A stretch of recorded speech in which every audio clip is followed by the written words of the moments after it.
Section 1. You will hear a telephone conversation between an employer from the Wild Dune Spa and Resort and an applicant. First, you have some time to look at questions 1 to 5.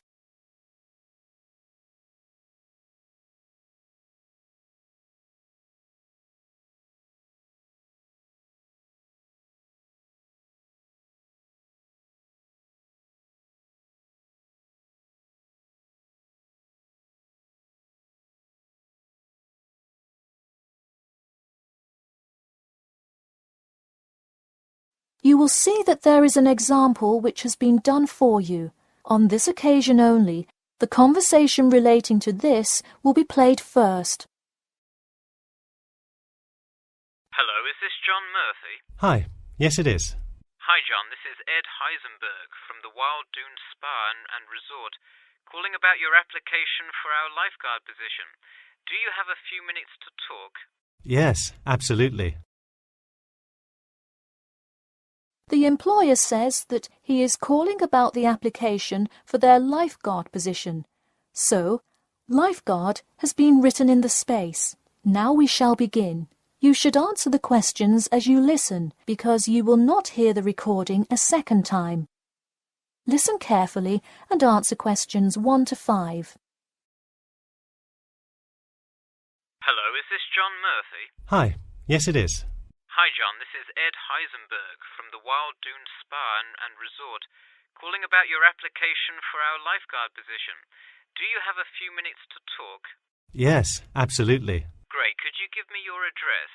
Sure. My address is 45 Elsinore Court. I'm sorry, was that Eleanor? Could you spell that for me? Sure, it's Elsinore. E-L-S-I-N-O-R-E. Okay, thanks. And is this the number we should reach you at in the future? 099885767? No, that's my home phone. But let me give you my mobile number instead. 077 896 245. Call me on that one.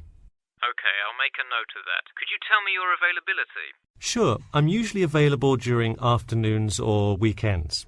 I'd prefer not to be scheduled on weeknights because I work part-time as a waiter. That shouldn't be a problem, since we don't stay open very late anyway. And do you have any other employment experience? Yes, I've worked at a few other places.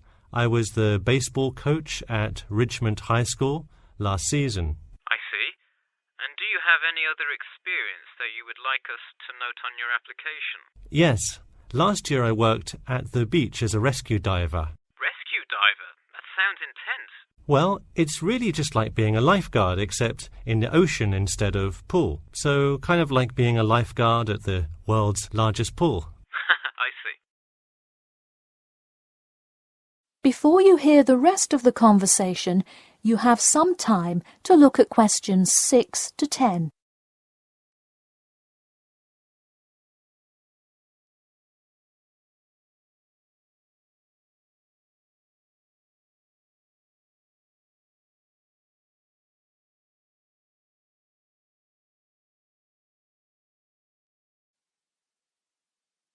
Now listen and answer questions 6 to 10.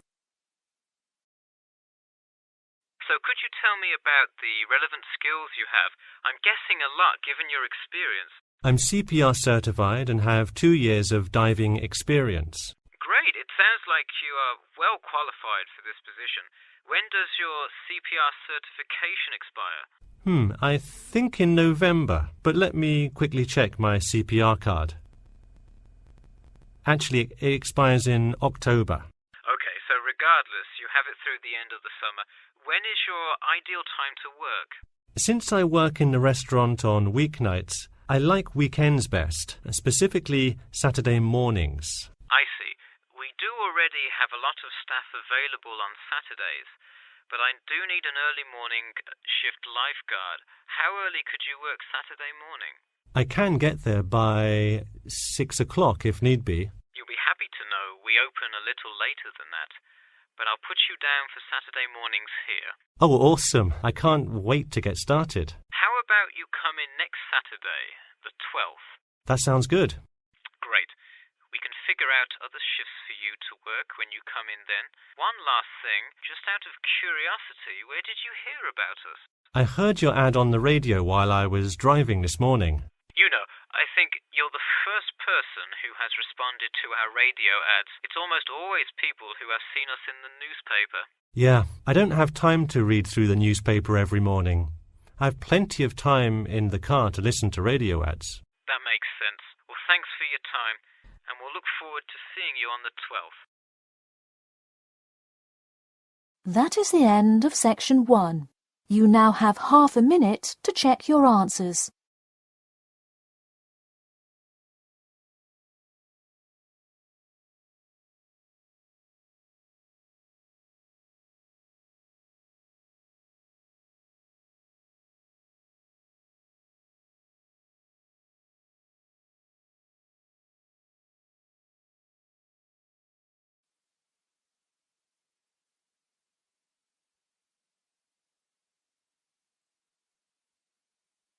Now turn to section 2.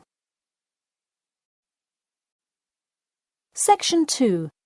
You'll hear part of a free class about safety around campus. First, you have some time to look at questions 11 to 14.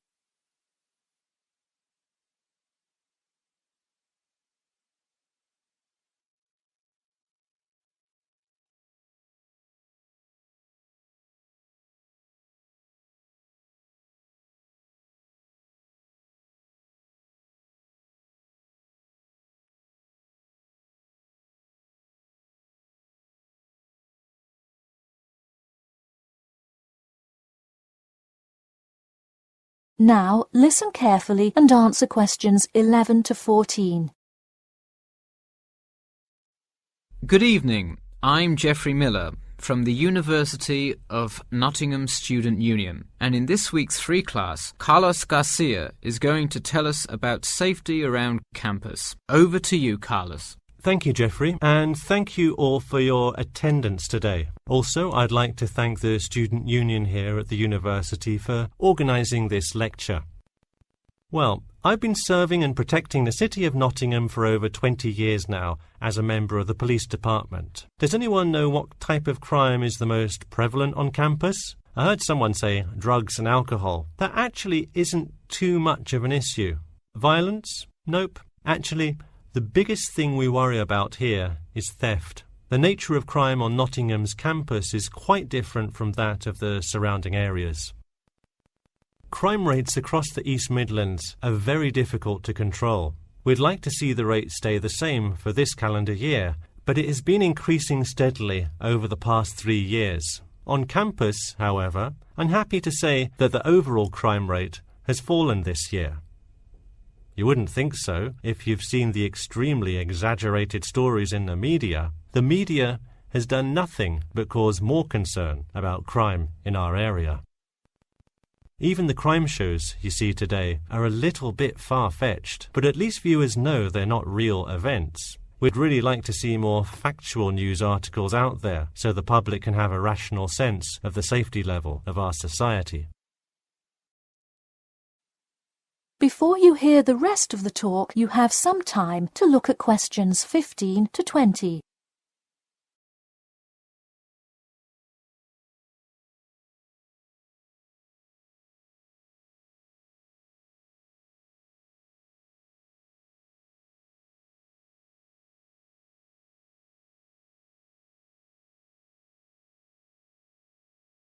Now listen and answer questions 15 to 20. Okay, let's move on to what to do when you see a crime. Do not get involved if at all possible, and do not draw too much attention to yourself by running away in a conspicuous manner. Though most likely, and hopefully, you will not have to experience this situation, if you are being mugged, please do not try to resist. Instead, be compliant and seek help after the incident. Like I said, though, it is highly unlikely that you will find yourself amidst a crime, but it is important to be prepared should it ever happen. we find that educating students and staff on the correct precautions to take is the best way to increase your safety. Just remember to be smart when you're out late at night and avoid any area or person that looks suspicious. I know it sounds obvious, but I cannot stress this enough. It's also not a bad idea to have your mobile phone with you at all times, but be careful. If you're chatting on your smartphone on your way home, you're a prime target for thieves. I'd like to see a show of hands. How many people have left work or the library after 10 p.m. to go home before? A lot of you, right? If you do have to go home late at night, please don't walk home alone. More often than not, there's someone there that will be walking the same direction as you at some point. Walk home with a friend or co-worker. Even if you must use your phone to call someone that's nearby to walk with you, it's always safer to walk home with someone. So when you're walking home, you may feel more comfortable with some sort of self-defense, such as pepper spray. Now, it's your call whether you want to carry something like this or not. However, I absolutely advise against carrying a knife or any other offensive weapon. All too often, they can be used against you if you're disarmed, putting yourself in more danger. For all those interested, the Recreation Centre offers a free self-defense class to all students every Thursday evening. While obviously an introductory self-defense class may not equip you to fight off villains like a regular superhero, it does come in handy sometimes. After taking a self-defense class, you'll surely be more aware of possible dangers and how to deal with them. So hopefully now you have a more complete understanding of the nature of crimes committed on your campus and how to avoid being a victim. I know most students at the University of Nottingham are not the criminal types, but remember that there is no barrier like a wall or something keeping non-students out. There's no army force securing the borders, and I doubt anyone wants it that way. The campus is generally a safe place, but it's not immune to small crimes once in a while. All right, that's all I have to say for today. Stay safe. That is the end of section 2. You now have half a minute to check your answers.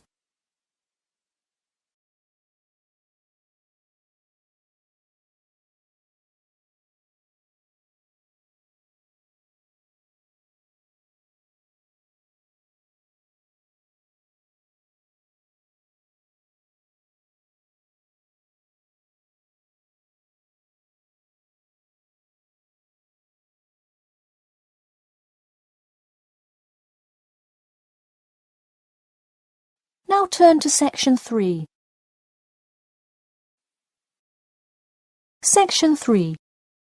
You will hear a student called John talking to his classmate Danny about the details of his research project. First, you have some time to look at questions 21 to 26.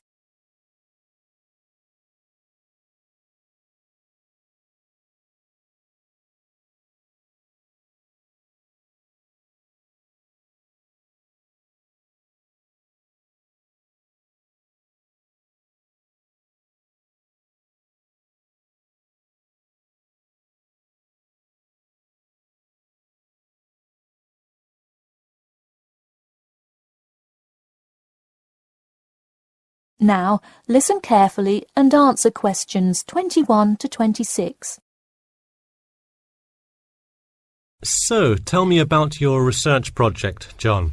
I created a questionnaire for the study to determine people's opinions of the relative feasibility of earning a living in Brisbane. Oh, cool. How is it scored? Are they all multiple choice questions? Well, the questions consist primarily of yes or no responses. There are 2 free response questions at the end. Participants will use a computer to fill in their answers. That way, it is really easy to analyse the data afterward. Great. It sounds like you have a pretty solid idea of what you should do. Just don't forget to submit a copy of your plans to Professor Curran by the 15th. Oh, I almost forgot. You don't do it for the high grade or a praise, but he can review and give you feedback. Right, that will be helpful. He has been conducting studies like this for 30 years now. Yep. Oh, and I'm curious. Are you going to be in the room giving subjects directions for the questionnaire? Well, I think the instructions will be provided by another representative who will not be analysing the data. I want them to feel they can answer and be completely anonymous, so I will not be in the room. Anonymity is really important for this study. I agree. Good idea. You should tell the representative to remind subjects to fully consider both sides of each issue. Sometimes it's really easy to immediately check yes or no without stopping to think about it completely. That's so true. It's like a race to finish the questionnaire first or something. I'll make sure to include that in the instructions. This report has to be perfect. Wow, what's the big deal?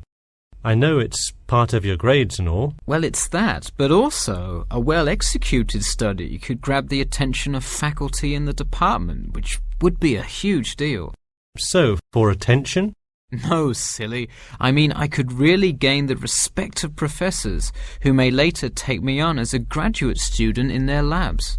Oh, I see. Before you hear the rest of the talk, you have some time to look at questions 27 to 30.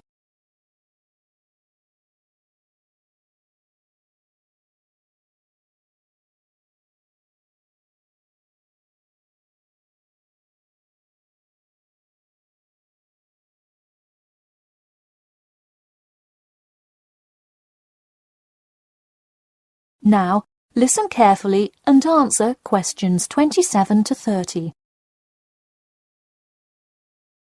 Let me take a look at the survey.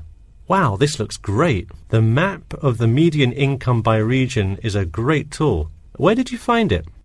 Oh, thanks. I read a lot of sources and just noticed this one in a small psychology journal called Modern Psychology. It's more helpful than the photo I added, but I think the photo is just so interesting.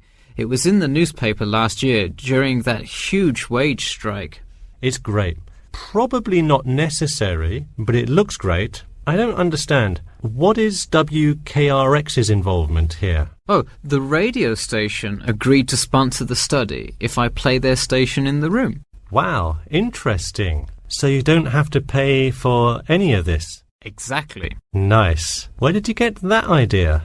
Last month, at the Psychology Club Council meeting, someone talked about how easy it is to get sponsorship from local businesses, so I listened to their advice and called around.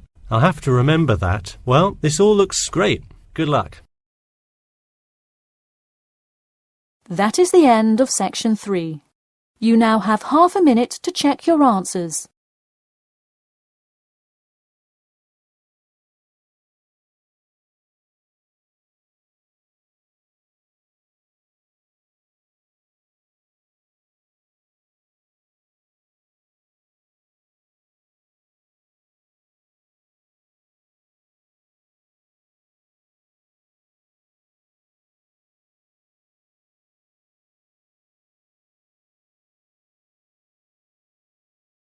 Now turn to section 4. Section 4. You will hear the beginning of a lecture about the Pleasanton Town Market. First, you have some time to look at questions 31 to 40.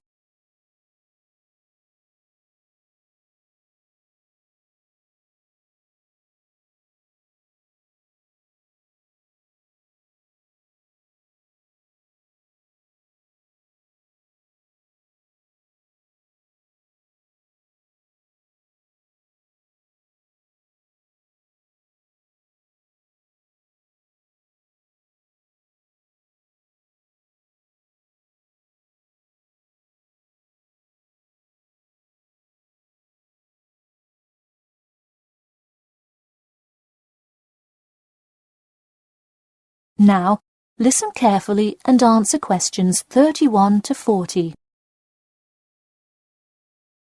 Good afternoon. In the last few lectures, we've been covering the social and political pressures that influenced the rise of the rebellion of 1679. Today, I would like to focus on the Pleasanton Town Market. Now, why are we talking all about some market? It's not like it was the first market ever, or even a particularly large market. The Pleasanton Town Market is important because it is often mentioned in the literature found in the library. If you have ever been there, you have probably seen all of the handcrafted items sold there now. But what was originally bought and sold in the town market? In the beginning, the market sold products such as meats, furs, and simple tools. Over time, though, it became known as the place to find quality livestock. People came from all over the world to find the biggest and best cows, pigs, and chickens. In fact, the profits from the town market became the savior of a plummeting economy during a time of much turmoil. Not to be confused with the Reconstruction era, a period of rapid development came about in the 1660s as a result of the market's vendors contributing their profits to building up much-needed public facilities and defense, which would later make a huge impact on the outcome of the war. For many years, the market flourished and began to draw in large tourism crowds in addition to the throngs of livestock customers. However, as revolutions in farming came about, more people moved to farms far from the city centre. Customers grew more and more reluctant to travel all the way to the town centre for their meats, when they could easily choose to buy from local farmers near them for a fraction of the price. With such a fall in the profits of the town's major profit generator, some quality town planning was needed. In the mayoral election of 1668, a young man of little fame just barely claimed the popular vote, none other than the now legendary John C. Wiley. Wiley's first decision as mayor of Pleasanton was to deal with the quickly failing town market. The building with the large clock was a landmark that had symbolized growth in Pleasanton for a generation. Wiley decided to use the notoriety of the town market to set an example. During the historical Rotterdam Rebellion, Wiley gave all those involved lifetime prison sentences in the very same building. It stayed a prison for about 50 more years until they transported all remaining prisoners to other facilities and turned it into the historical monument today.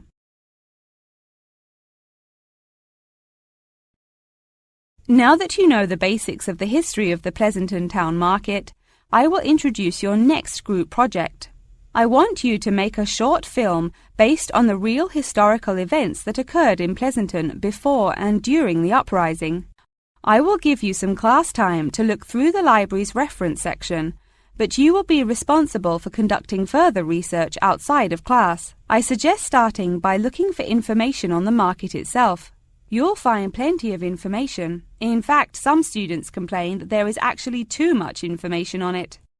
On your own time, you could find family members of old war veterans to conduct interviews.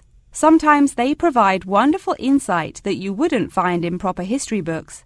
But be careful, an interview that is riddled with bias is useless. I myself have some very old photographs here that you are welcome to take a look at for some inspiration. I'm lucky enough to own this one of Jim Wiley himself. Very interesting to see, but does not provide enough information to add much to your film. Feel free to take this film into whatever direction you choose.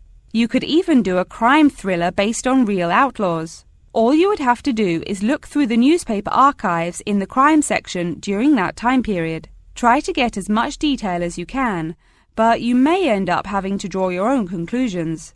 Okay, that's enough from me, so let's go on to...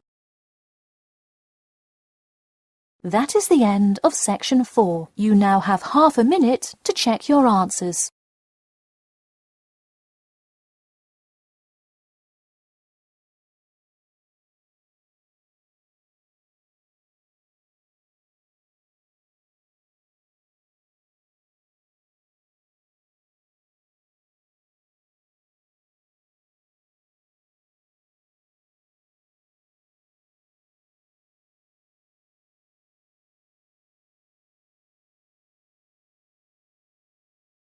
That is the end of the listening test.